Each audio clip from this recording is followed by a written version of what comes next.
I always forget about Amazon Prime. I don't know why I don't watch movies on there. Pretty much Hulu's where I've been glued lately.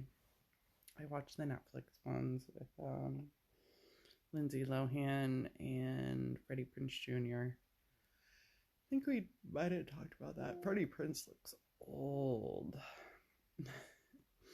Raising kids with Sarah Michelle Gellar for the last 10 years, whatever they've been out of 15, 20, who knows, whatever they've been out of Hollywood is, yeah, been hard on them.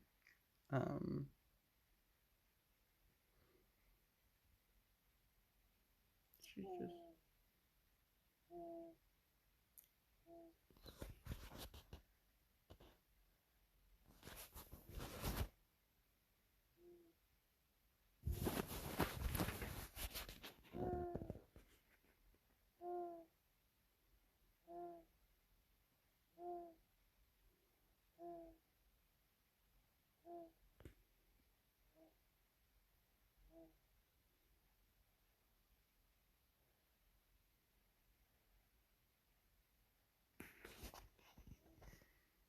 she loves sleeping in my armpit. It is so cute.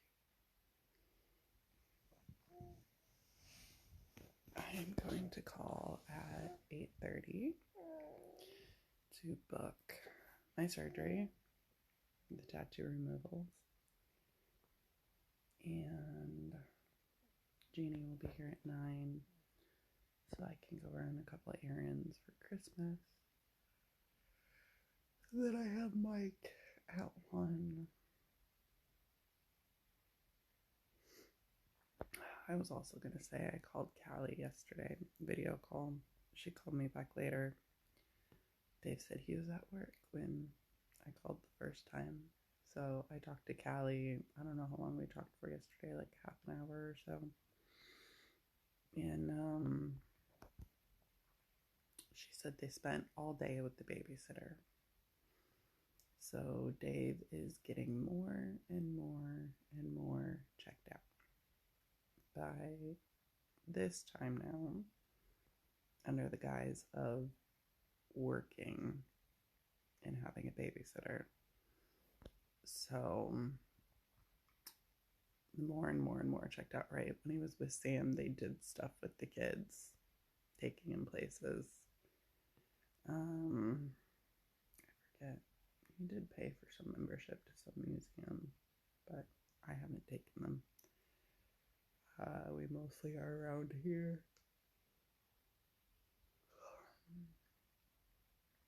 Children's Museum or something. But and we've had like birthday parties and sicknesses and all this stuff, right? So then he stopped doing as much with them and then started parking them in front of the TV more and more. And now he's not even there, and he's parking them with the babysitter. And this one apparently is a different babysitter than Bailey, the one that I met the other day. Callie said this is a new babysitter named Danny or something like that. She thinks something with a D-A, which is funny. Danielle. I just realized that. And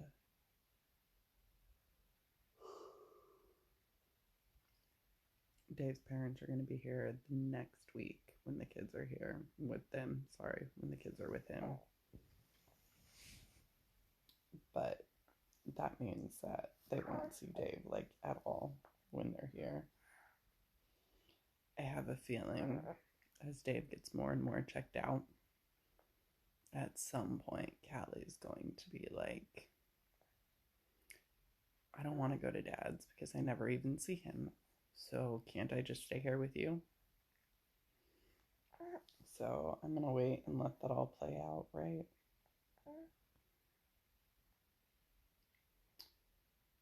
I'm going to try not to think too far ahead because then my brain goes into all the things. But yeah. All right. I love you. I'm going to hang out with her for a little bit, watch a little bit, and then call at 8:30. I've also been realizing that nights. Oh, yeah, I was going to say about her. Oh my god, she's so cute. Look at her. She's just like so snuggled up in my armpit. That is unconditional love. When they love smelling your armpit and it comforts them. So sweet. I 100% believe that she came in when she did to help fill the void of this time of year. I mean, think about it. This time last year, I was crying, wishing for family, wishing to not feel alone. And fucking Tanner a-hole who lived 8 minutes away couldn't even come give me a hug. Because that's the kind of people that I was allowing into my life, right? And the year before that, well, it was probably 2 years ago, right? Well, 3 years ago, 2 years before that, when I left Dave, and I filled the void with Carissa. And then 2 years ago, the year after that, was when the rash started, right? And I'm definitely realizing that nighttime is extremely hard.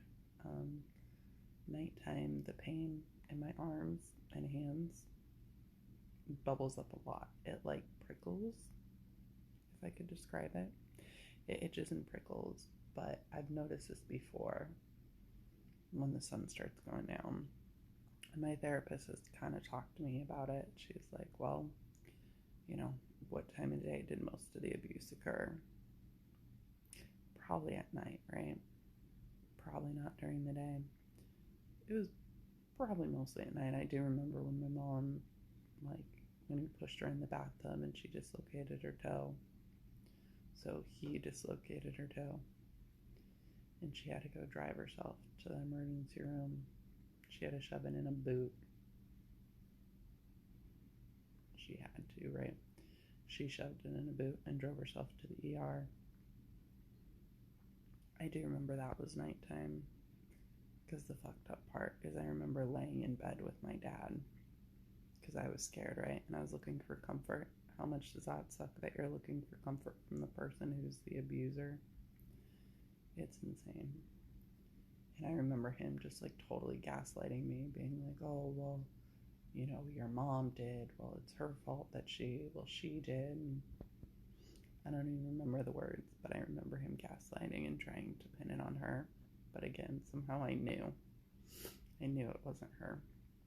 There were a lot of things that I didn't, like the being screamed at and cornered, and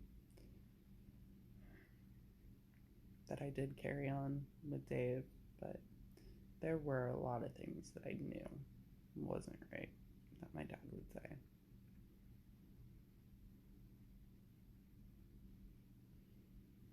But I definitely think that this little girl came in to keep me from trying to fill this lonely void with people who don't give a shit about me. She came in and she's like, Mom,